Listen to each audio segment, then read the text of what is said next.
Alrighty, welcome back everyone. We just talked about some of the big time upsets as well as Indiana barely avoiding one of those big time upsets this past weekend. Miami, obviously the big one, and puts them in a really weird spot. If they win out, I think they're in the ACC title. I think they still have a great shot to go to the CFP, but no more mistakes is where they're at right now. They cannot make one more misstep. If they do, then they're on the outside looking in, and this great start that they had comes to a crashing halt. But we got to get to the Big 12 because we had two of the leaders become very, very decisive leaders this past weekend, and we'll start with that team over there in Boulder, Colorado, because I don't know what more needs to be said about this Colorado team at this point. You know, I was very firmly on the side that this is going to be an improved team. This is going to be a better team. They're going to be able to play better, more complete football.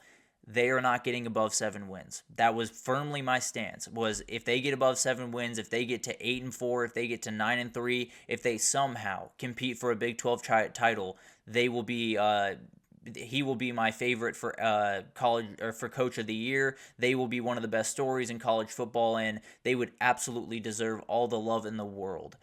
Well, then now they're the favorites to win the Big 12. They're the favorites to possibly go to the CFP at this point, and all of the stuff that people called Dion, including myself, called Dion crazy for, they are on the verge of doing, and it's just remarkable to watch. And it was the guys again. It was Shadur Sanders putting on a show like he does just about every single week, without a run game, just like he does just about every single week. 30 for 43, 291, 4 scores. This offensive line deserves a ton of credit for what they've been able to do. Cash Cleveland, a walk-on freshman, being able to hold down the center position is remarkable. Jordan Seaton is becoming the guy that we all expected him to be coming out of high school. He's becoming that Kelvin Banks, Will Campbell level tackle that is going to develop in one of the best in the entire country over the next couple of years. So it's been awesome to watch. It's so much fun to watch. Travis Hunter played 155 snaps in this game, and I'm not even joking.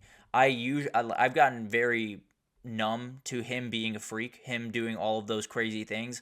155 hit me like a ton of bricks. I don't physically know how that's possible. He also had 99 yards receiving, just for fun. He had 99 yards receiving. He had a touchdown. He was all over the place. So I don't know how to explain it at this point. He is a medical marvel. That's the best way that I can put it. But for Texas Tech, they had an offense that just made way too many mistakes. They opened this game up 13-0. They're playing really, really good football. And then in the second half, you had 5 drives in the second half after being down only 24-20.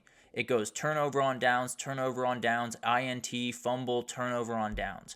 Remarkable stuff from this defense for Colorado, and almost remarkable stuff from this Texas Tech offense being that inept. But at the end of the day, really, really good stuff from a Buffs defense that just continues to get better, continues to get more stout, especially on the interior of that defensive line. It's been really remarkable to watch. So could not be more impressed with what Colorado has done this year, and this is a very complete performance. Every single week, it feels like it gets a little bit more complete, it gets a little bit more different, and even in a game where they couldn't run the ball, where they were highly penalized, where they had a couple of mistakes early in this game, able to win it is really incredible. Able to win it by 2 touchdowns is even more incredible. So remarkable stuff, and how they were able to get it done. The ability to bounce back is something that has shown time and again really this year for Colorado, but really in this game, you're down 13-0 early on. Texas Tech missed a couple opportunities to make it even worse than that, but you're down 13-0 early on in the first quarter. And you got to find a way out. You got to find a way to get it done. Colorado didn't score until halfway through the second quarter. They outscored them 41-14 the rest of the way. The defense played incredibly well. The offense was the Colorado offense in a lot of ways, and it was really remarkable to watch. And on that offensive side of the ball, you spread the rock around. There's no doubt about that. You had all 3 wide receivers, all 3 remarkably talented guys got involved. Travis Hunter, 9 catches, 99 yards, and a touchdown. LeJounte Wester, 6 catches, 82 yards, and a touchdown. Will Shepard, 8 catches, 79 yards, and a touchdown. I realize that it says carries right now. It should be catches, but at the end of the day, a touchdown for all 3. It was just too much for Texas Tech to handle with a pass defense that is not very good. Let's just be totally honest. But Colorado was very much able to exploit that. And then disruption up front. It wasn't just the edge rushers that I love so much, and Dayon Hayes and BJ Green made a number of plays, but 7 sacks, 11 tackles for loss. The run game for Texas Tech, they did get over 100 yards for Taj Brooks. It was pretty tough sledding to get there. It wasn't necessarily the prettiest day, even though the box score might look a little bit nicer. it was not necessarily the greatest day running the ball. So really remarkable stuff from this Colorado defense, and it's one of those things that just continues to show the growth of this team, not only offensively, not only from a talent perspective, but just from a outright toughness perspective. This is a totally different team than it was a year ago. But where they go from here, I think you control your own destiny, especially with Iowa State's loss.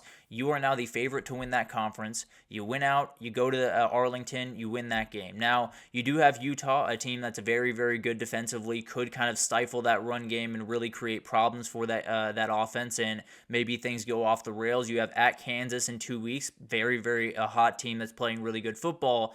And then you got Oklahoma State to finish, so that should be a win. But at the end of the day, they have so much. This team is so much fun. The story is absolutely incredible. They deserve a ton of respect, probably more than they're getting right now. But overall, there's a team in the driver's seat for the first time in a very, very long time in this conference. For the first time in any conference for a very, very long time, Colorado is in the driving seat and possibly could be the team that ends up going to the CFP from the Big 12. Not words that I thought I'd be saying around this time of year, but here we are. Remarkable stuff from Dion, and the train just keeps rolling on. For Texas Tech, this knocks them out of the CFP, knocks them out of the Big 12 race, and I don't want to say ends their season because I've never been someone that says it has to be playoff or bust, but you can get two really nice wins over Oklahoma State and West Virginia to finish out 8-4 and continue rolling on. I still think this is a program heading in the right direction, but obviously the outside hope of getting a Big 12 title comes to an end this year.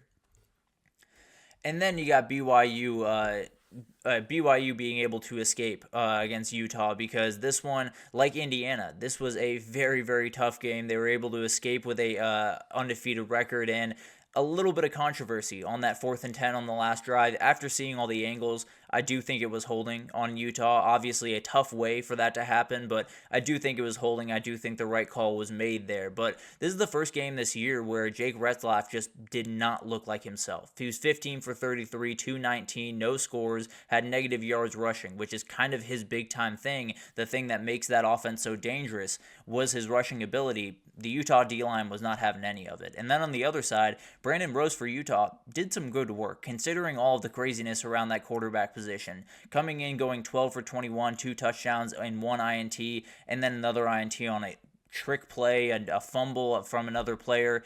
It put him in a really tough spot. But the quarterback was not necessarily the huge reason for that spot, which I think a lot of people expected to be the case in this one. But a huge one for BYU. Iowa State lost, and you have Colorado at 1 loss, everyone else at 2. You can lose a game. From the rest of the way, you can lose one game and still be firmly in that Big 12 title and firmly in the CFP race. Obviously, you want to be able to run the table the rest of the way, but it's this is a win that if you lost, you're officially on thin ice with a couple of really tough games coming up. You're able to win, and now you got a couple of tough games coming up, but you're not necessarily as scared of those games as you probably could have been if that kick goes a little bit to the left. If that kick gets blown just a little bit off and you miss it, then you're having a different conversation. But you get the win, and how they were able to do it. The defensive adjustments were remarkable. This was not a very, very pretty game. I realize that's Mason Graham right there. Apologies. I'm obviously put in the wrong picture, but BYU was trailing 21-10 early on in this one. Utah finished the first half with 3 touchdown drives, and then right after it, they allowed 0 drives, 1 drive of over 20 yards in the second half with an INT. It was just remarkable what they were able to do on the defensive side of the ball against a team that was really kind of rolling in the first half, even with Brandon Rose at quarterback. And then you won the turnover and special teams battle. That is what BYU has done the entirety of the year, and it's been a big reason why they're at the position they are. But 3 turnovers, you got 6 points off turnovers, which doesn't sound all that great, but when you win by 1 point, that's more than enough. And then you had a number of games where, just like this one, Keelan Marion takes one back to the house and gives your offense the only points you had in the entirety of the first half. So really remarkable stuff from everyone else other than the offense in a lot of different respects in this game for BYU, but you got to win games in different ways, and they're really doing that. And then finally, the offense finishing. It was not the prettiest day from the offense by any means, but getting a 9-play, 95-yard touchdown drive and then an 11-play, 65-yard field goal drive to win it is really remarkable. In a fourth quarter where it felt like they were just going to get suffocated, not have a shot to win it, they were able to get the ball back just those couple extra times, get that win. It was really, really impressive to watch. So for BYU, the world is yours. You're in a really, really good spot. You avoided that huge upset spot, and coming up, you do have Kansas, you do have at Arizona State. So two very tough games. You go 1-1, you're in a really good spot to go to Arlington and be in the CFP and possibly, get that bye. So really remarkable stuff from BYU. This felt like the game where everything could come crashing to a halt and everything could kind of really be in a really tough spot for BYU going forward. They handled business and they kept moving on their way. Obviously, it was not all that pretty the entire time, but getting that win, moving on undefeated is absolutely huge and puts them in not only a place where you feel good about your chances to get to the Big 12 championship, but I'd be downright surprised if they weren't there at this point. I'll be totally honest. But for Utah, this one hurts. No doubt about that. Felt like a moment where this season that has gone not at all the way that you wanted it to could kind of get back on track, kind of salvage it just a little bit. But now you need 2 out of 3 wins between Colorado, ISU, and UCF to go to a bowl game. Going to be really tough, no doubt about that. This defense can give you a shot to win just about every game, and that Colorado game probably will be on the upset alert meter as well. I won't lie to you, but at the end of the day, it's going to be really tough for them to finish this at 6 wins, and it's a very, very weird feeling for a lot of Utah fans, and probably a very tough finish to the Kyle Whittingham era over there. So a lot of things going on around the country, but the Big 12 feels like it's kind of starting to figure itself out. If these two teams win out the rest of the way, they will meet in Arlington, and winner gets in. I think that's probably the way that we're heading right now. Maybe if BYU is undefeated and Colorado beats them, maybe we're having a conversation, but I feel pretty good saying the winner of the Big 12 is in.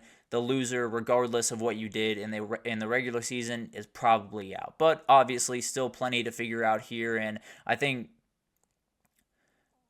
yeah, I mean, Anthony, there is an argument to be made there. There's no doubt about that. There is an argument to be made that there are a lot of overrated teams all around the country right about now. You know, you can make the argument about Texas. You can make the argument about Penn State in a lot of ways. You can make the argument about Indiana.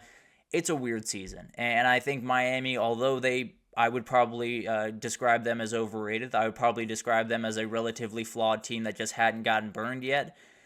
Maybe getting burned was the best thing for them. Maybe getting that moment where everything kind of falls into place, they finally get consequences to their actions, and they can move forward from here. We'll find out a lot about them over the next couple of weeks, and everything's still on the table. That's the good news for them. So at least you waited until the ACC cleared out just a little bit more to take that loss, and now you just got to see what you can do to bounce back. Obviously not the loss you wanted to take, but at the end of the day, still a very talented team, and I fully expect them to be in the ACC championship and be playing for a spot in the CFP. But obviously, it did help out a lot of the Miami haters. I'll give you that, Anthony. No doubt about that. But let's take our third break here. And when we come back, we got a couple of top 25 performances that I want to get into, including feels like Texas is finding their groove again. I know it was Florida, but it feels like this team is finding all the things that were missing early on.